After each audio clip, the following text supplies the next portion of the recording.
Hello दोस्त, कैसे हैं आप लोग। आशा करते हैं अच्छे होंगे। तो जुनून क्लास में आप सबों का स्वागत है। एक नई टॉपिक के साथ इतिहास का आज हम बात करेंगे। जो आज का हमारा टॉपिक होगा वो होगा भारत में मुस्लिम आक्रमणकारी कब आए, क्यों आए, किसके कारण आए, और इससे बहुत सारे एग्जाम में क्वेश्चन पूछे जाते हैं। तो इस चीज़ के बारे में आज हम लोग बात करते हैं। तो हम लोग अपना टॉपिक लिखते हैं। आज हमारा टॉपिक है भारत में मुस्लिम आक्रांता, मुस्लिम आक्रमण। पहला सवाल यहीं से बन जाता है एग्जाम में कि प्रथम मुस्लिम आक्रमणकारी कौन थे। आप लोग सभी को पता होगा कि पैगंबर साहब का उदय होने के बाद 7वीं शताब्दी के लगभग इस्लाम का प्रचार जोर शोर से हुआ। इस्लाम धीरे धीरे अपना विस्तार किया। तो उसके कुछ दिन बाद यानी कि 712 ईस्वी, कब 712 ईस्वी, याद रखिए ये डेट अक्सर एग्जाम में पूछे जाते हैं। 712 ईस्वी प्रथम मुस्लिम आक्रमण कब हुआ। प्रथम मुस्लिम आक्रमण हुआ हमारा 712 ईस्वी में। अब देखो इसके पीछे कौन किया ये भी देख लेते हैं एक बार।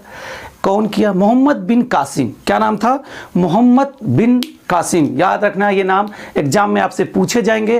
प्रथम मुस्लिम आक्रमणकारी कौन थे? आपका जवाब क्या होना चाहिए? आपका जवाब होना चाहिए मोहम्मद बिन कासिम। यहीं से हमारे देश में मुसलमान आक्रांताओं का आगमन चालू हुआ। तो सर्वप्रथम 712 में किसने किया? तो वह था मोहम्मद बिन कासिम। अब देखो मोहम्मद बिन कासिम क्यों आया, इसके बारे में थोड़ा सा हम लोग समझने का कोशिश करते हैं। यहाँ हम लोग जानते हैं क्या है, श्रीलंका है। ये हमारा भारत का गुजरात वाला एरिया है। यहाँ पे ये जो एरिया है ये पहले सिंध हुआ करता था, और ये जो एरिया है आपका, ये एरिया हुआ करता था ईरान, इराक, अफगानिस्तान सबका। यहाँ पर ईरान का शासक कौन था उस समय? ईरान का शासक था अल हिजाज। क्या नाम था? अल हिजाज। नाम याद करते चलिएगा, अल हिजाज। क्या नाम था? अल हिजाज। उस समय ईरान के शासक या गवर्नर बोलिए कौन थे? अल हिजाज थे। यहाँ हमारा श्रीलंका है। यहाँ सिंध पर एक शासक हुआ करते था जिसका नाम था दाहिर, राजा दाहिर। क्या नाम था? दाहिर। याद रखिएगा, राजा दाहिर सिंध का शासक हुआ करता था। उस समय खलीफा कौन थे? उस समय जो खलीफा थे उनका नाम था वालिद। खलीफा क्या था? खलीफा कौन थे? वालिद थे। वालिद, खलीफा वालिद। अब देखिए ये स्टोरी इसलिए बता रहे हैं कि थोड़ा हमको समझना चाहिए क्यों हुआ, कैसे हुआ। नहीं तो अक्सर तो एग्जाम में बस यही पूछे जाएंगे मुस्लिम आक्रांता कब आए पहले बार, तो 712 में आए। देखते हैं क्या है। यहाँ पर श्रीलंका के उस समय का जो शासक था उसने कुछ रत्न आभूषण भेजे। किसको? ईरान के शासक अल हिजाज को। किसको भेजे? ईरान के शासक अल हिजाज को कुछ आभूषण रत्न भेजे। और जब ये जहाज ये रत्न आभूषण लेकर आ रहे थे तो यहाँ पर देवल बंदरगाह था। कौन सा बंदरगाह था? देवल बंदरगाह। इसको थट्टा भी बोलते हैं। थट्टा के पास यानी देवल बंदरगाह के पास उसे लूट लिया गया। कुछ लुटेरों ने उसे लूट लिया। कुछ लुटेरों ने यहाँ पर उसे लूट लिया। अब क्या हुआ, जब ये बात इन दोनों को मालूम चला, लुटेरों ने क्या किया? लूट लिया। ये बात जब अल हिजाज और खलीफा वालिद को मालूम चला तो उन्होंने इस बात की शिकायत राजा दाहिर से की। राजा दाहिर को बोला कि देखिए आपका एरिया में हमारा जहाज लूटा गया है। किसने लूटा? कार्रवाई कीजिए आप उस पर। राजा दाहिर ने साफ इनकार कर दिया। उन्होंने कहा ये तो लूटपाट हुई ही नहीं है, हमारे एरिया में कोई लूटपाट नहीं होता भैया, हमारा एरिया बड़ा साफ सुथरा है। उसने कार्रवाई करने से इनकार कर दिया। बस क्या था, किसको गुस्सा आ गया? दोनों को गुस्सा आ गया। एक तो उस समय के खलीफा वालिद थे और ईरान के शासक अल हिजाज, दोनों को गुस्सा आ गया। बोला दाहिर तुम्हारी ये हिम्मत कि तुम सीधे कार्रवाई करने से मना कर दे रहे हो, रुको तुझे सबक सिखाते हैं। तो क्या करेगा ईरान का शासक, सॉरी ईरान ने, इराक के शासक थे अल हिजाज। ये क्या करेंगे? ये भेजेंगे किसको? मोहम्मद बिन कासिम। याद रखिएगा ये नाम, मोहम्मद बिन कासिम। इसके सेनापति हुआ करते थे, बहुत क्रूर आदमी। इसके गुलाम सेनापति थे, बहुत क्रूर पराक्रमी था एकदम। दुश्मनों के छक्के छुड़ा देते थे युद्ध मैदान में। बोला मोहम्मद बिन कासिम जाओ और थोड़ा दाहिर को क्या करो? सबक सिखा के आओ। मोहम्मद बिन कासिम अपनी पूरी फौज के साथ पहुंच गए कहाँ पर? तो वो पहुंच गए आपको सिंध में, और सिंध में युद्ध होगा, और उस युद्ध का नाम क्या है? रावर के युद्ध में मोहम्मद बिन कासिम विजय हुआ, दाहिर की हत्या कर दी गई। दाहिर ने भी संघर्ष किया था, परंतु अंततः उसकी हत्या कर दी गई। दाहिर की पत्नी रानी देवी, जिसका नाम रंगा देवी के नाम से भी मिलता है, उसने संघर्ष जारी रखा, लेकिन अंततः जब उसे लगा कि वह हार जाएगी तो उसने भी अपने आप को सती करना उचित समझा। और भारत में पहली बार सती होने का प्रमाण यहीं से मिलता है। मध्यकालीन भारत में सती का प्रथम साक्ष्य यहीं पर मिलता है, जब रानी देवी ने सती कर ली थी। मोहम्मद बिन कासिम ने 712 ईस्वी में दिरहम नामक सिक्का भी चलाया, और इसने 712 में पहली बार भारत में जजिया किसने लगाया? मोहम्मद बिन कासिम ने लगाया। इसने साथ ही दाहिर की दोनों पुत्री सूर्या देवी और परिमल देवी को गिरफ्तार कर लिया। चलिए, तो 713 में इसने मुल्तान को जीत लिया था, और उसमें स्वर्ण नगरी उसका नाम रखा, क्योंकि बहुत ज्यादा सोना की प्राप्ति वहां उसे हुआ था। ठीक है, अब इनकी दो पुत्रियां का नाम मैंने बताया था इससे पहले। एक का नाम क्या था? एक का नाम था सूर्या देवी, दूसरा का नाम था परिमल देवी। इन दोनों को गिरफ्तार करके मोहम्मद बिन कासिम क्या किया? खलीफा के पास भेज दिया। ये खलीफा क्या हो जाएंगे? खुश हो जाएंगे, वाह क्या काम किए हो मीर कासिम, मोहम्मद बिन कासिम। तो सूर्या देवी परिमल देवी को भेज दिया। इन दोनों बहनों ने षड्यंत्र रचा। जब ये खलीफा के पास गए तो इन्होंने खलीफा को बोला कि देखिए ऐसा है कि हमको तो पहले से ही क्या कर दिया गया है? झूठा कर दिया गया है, मतलब अपवित्र कर दिया गया है।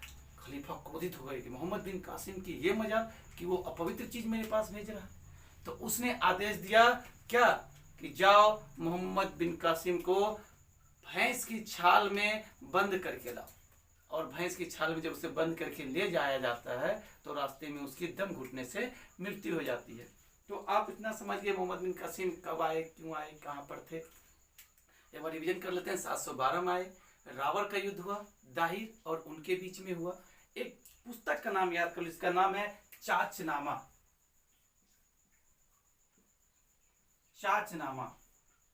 इसी पुस्तक से हम लोग को व्यापक जानकारी मिलती है सिंध आक्रमण का। इसके राइटर कौन थे, इसको लेकर कहीं पर साफ नहीं मिलता है कि राइटर कौन थे।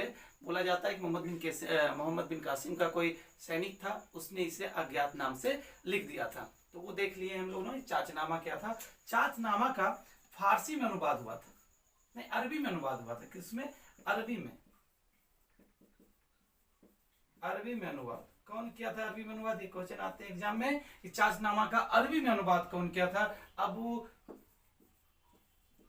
अबू बकर कूफी। याद रखिएगा, कॉफी पीते पीते इन्होंने पूरा लिख दिया था। अबू बकर कूफी, क्या नाम था? अबू बकर कूफी, फारसी में अनुवाद किया था। दाऊद पोटा, क्या नाम है? दाऊद पोटा, ये किस में अनुवाद करेंगे? अंग्रेजी में। इंग्लिश में अनुवाद कौन किया? दाऊद पोटा। अरबी में कौन किया? अरबी अनुवाद कौन थे? अबू बकर। और इसका अरबी अनुवाद आप लोग समझ गए। और ये इंग्लिश अनुवाद कौन किया? दाऊद पोटा किए। तो चाचनामा से ही हमें सिंध आक्रमण की जानकारियां मिलती है। तो आप अब तो समझ गए होंगे कि मोहम्मद बिन कासिम आए और फिर वो चले भी गए। अब जो दूसरा प्रमुख आक्रमणकारी मुसलमान आएंगे वो रहेंगे कौन? तुर्की होंगे। तो तुर्की के बारे में बात कर लेते हैं।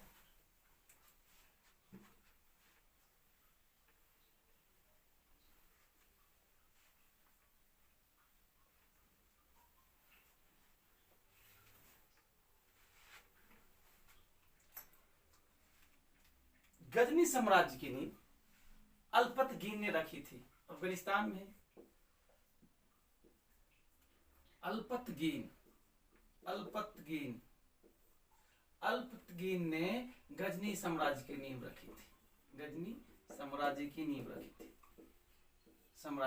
रखी थी।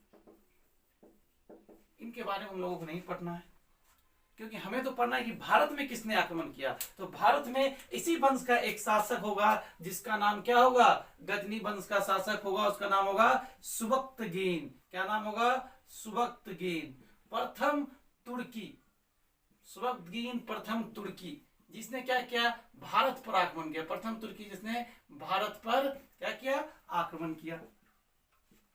कब किया, 1986 में। कब किया, 1986 में किया। अब देखो किसके खिलाफ किया, जयपाल के खिलाफ किया। एक स्टोरी सुनो, इसने आक्रमण पहले नहीं किया था। जयपाल को उस समय लग रहा था, वो पंजाब के शासक जयपाल थे, उन्हें अपने साम्राज्य का विस्तार करने का बड़ा छटपटाहट सा था। नए नए शासक बने थे कुछ दिन पहले, तो उन्होंने पहले इस पर, क्या नाम है इसका, सुबक्तगीन पर, सुबक्तगीन पर इसने ही चढ़ाई कर दी थी। फिर उधर से सुबक्तगीन आकर दोनों के बीच में युद्ध हुआ, और इस युद्ध में क्या हुआ, पराजित हो गए जयपाल। जयपाल पंजाब का शासक था। कहां का शासक था, पंजाब का शासक था जयपाल। 1986 में पहली बार युद्ध हुआ। तुर्कों का प्रथम आक्रमण कब हुआ, 1986 में हुआ। किसके खिलाफ हुआ, तो याद रखिएगा किसके खिलाफ हुआ, जयपाल था एक साइड, एक साइड कौन था, सुबक्तगीन था। आक्रमण भले बोला जाता है सुबक्तगीन ने किया था, एक्चुअली वह तो किनारे वाला एरिया तक आया था। इसने, इसे जब लगा कि वो इधर चढ़ाई करेगा, पहले ही इसने आक्रमण कर दिया और दोनों के बीच भीषण युद्ध हुआ। उस युद्ध में जयपाल पराजित हो गए, लेकिन कुछ हुआ नहीं। पराजित हुए, संधि किया और वापस चले आए। लेकिन जयपाल भी मानने वालों में से नहीं थे। उन्होंने क्या किया, कलिंजर के शासक, अजमेर के शासक, दिल्ली के शासक, तीनों के साथ क्या बनाया, गुट बनाया। किसके किसके साथ, दिल्ली, अजमेर और कालिंजर। दिल्ली, अजमेर और कालिंजर के शासक के साथ उसने क्या किया, गुट बनाया।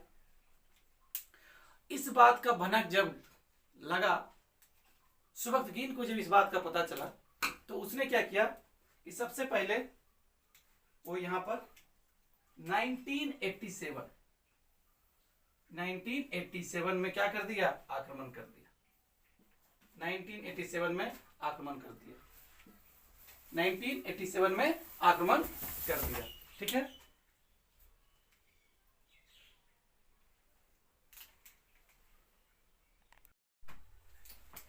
तो 1987 में उसने दोबारा से आक्रमण कर दिया पंजाब पर।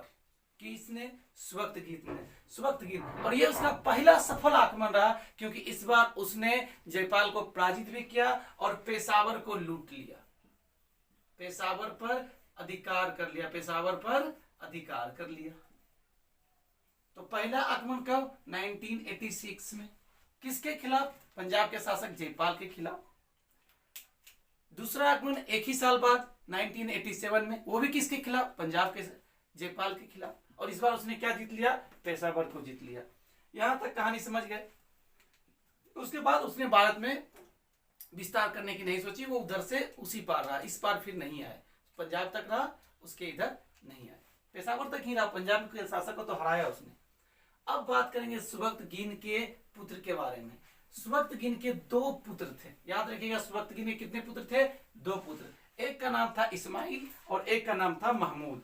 इस्माइल और महमूद।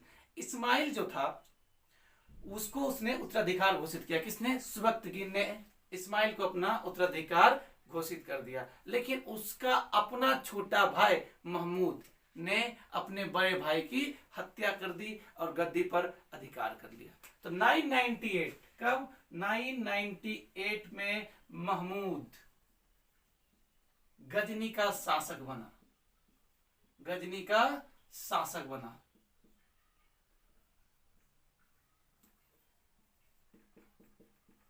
शासक बना, याद रखिएगा 998 में उसने शासक बना। अब देखो, इसने शासक बनने के साथ ही दो प्रमुख उपाधियां धारण की। यामीन उल दौला या यामीन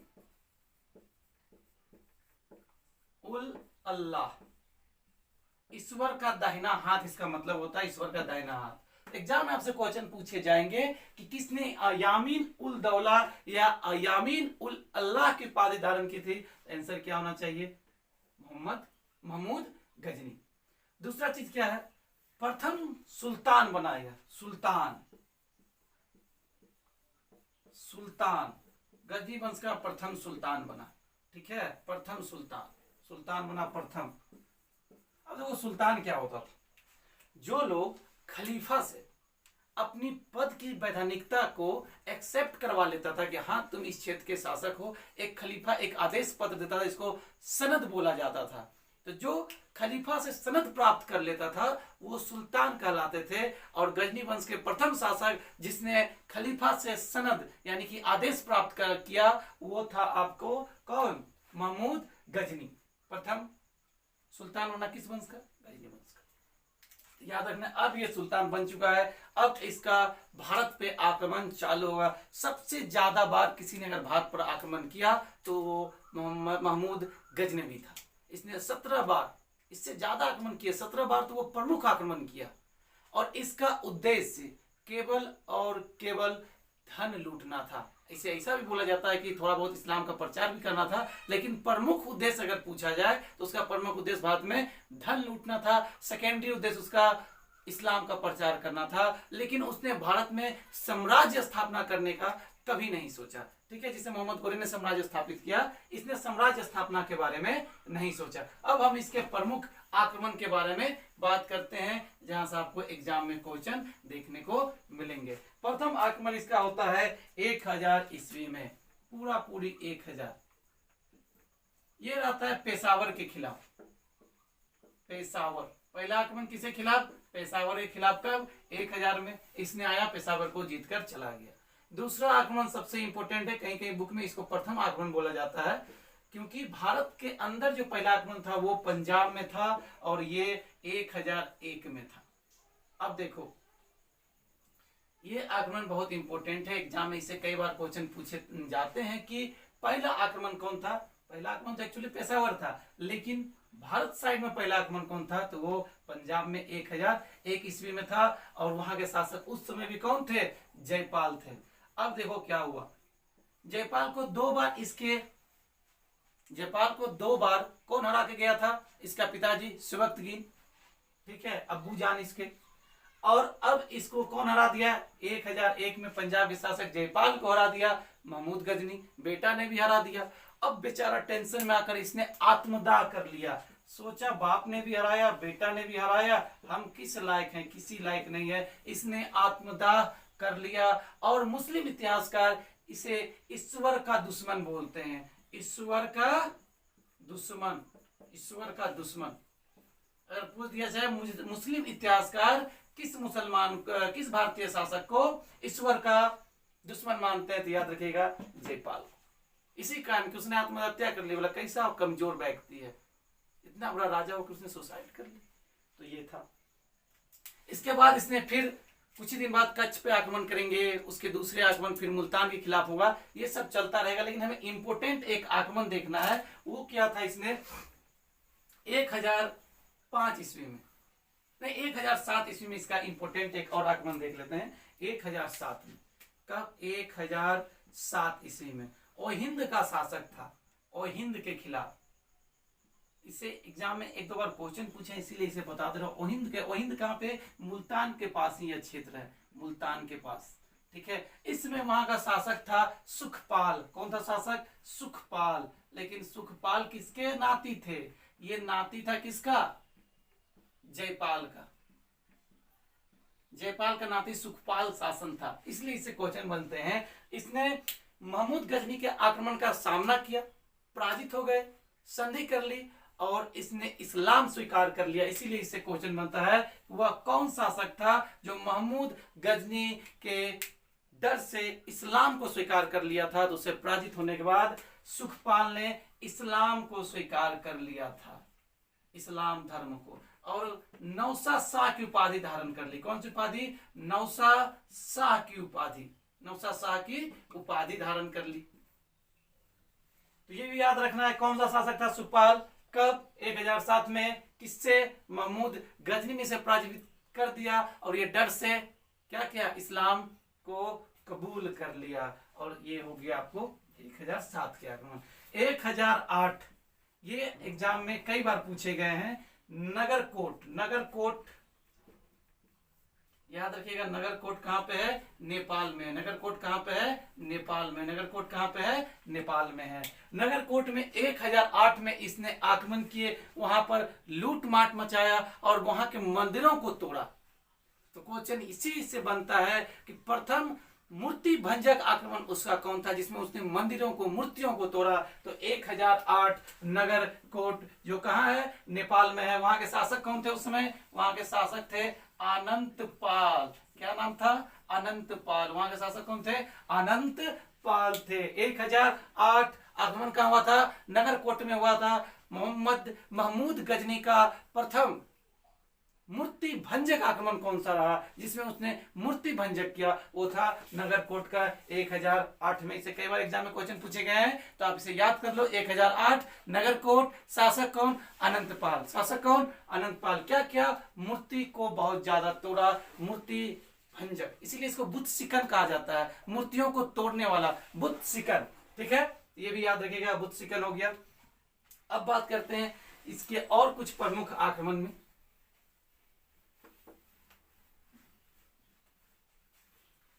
1013 में इसने थानेश्वर, हरियाणा में है, थानेश्वर पर क्या कर दिया था? थानेश्वर को लूटा। थानेश्वर को लूटा 1013 में। इसके बाद और इंपॉर्टेंट बात करना है, वो है हमारा 1018 और 1019 में।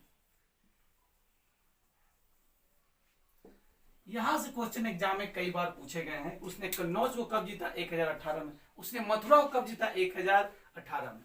अब देखो, हुआ यूं कि मथुरा को लूटा, बहुत सारी संपत्तियां लूटी। जब उसने मथुरा को लूटा तो उतवी, जो उसके इतिहासकार हैं, बाद में हम बात करेंगे उतवी के बारे में, उतवी ने कहा था कि महमूद ने ऐसा शहर, इतना सुंदर, इतना वैभव, स्वर्ग की कल्पना उसने कर दी इस शहर से। बोला स्वर्ग तो बिल्कुल मथुरा तरह का होगा। तो अगर पूछा जाए कि महमूद गजनी ने किस शहर की तुलना स्वर्ग से की थी, तो याद रखना है मथुरा। उसने मथुरा को मथुरा को लूटा और उसके साथ ही उसने, उस समय कन्नौज का शासक हुआ करता था, प्रतिहार वंश का शासक, उसका नाम था राजपाल। राजपाल लिखा मिलता है, कहीं कहीं राजपाल भी मिलता है। राजपाल कौन वहां का शासक था? राजपाल था, प्रतिहार वंश शासक राजपाल था। अब जैसे ही इसे मालूम चला कि महमूद गजनी यहाँ पर आक्रमण करने आ रहा है, तो वह क्या किया? डर से भाग गया। और जब वो भाग गया तो इसने कन्नौज और मथुरा को पूरी तरह से लूटा। उसके बाद इस बात का बुरा किसको लग जाएगा? उस समय कलिंजर के शासक हुआ करते थे, जिनका नाम था विद्यापति। चंदेल वंश के शासक थे विद्यापति।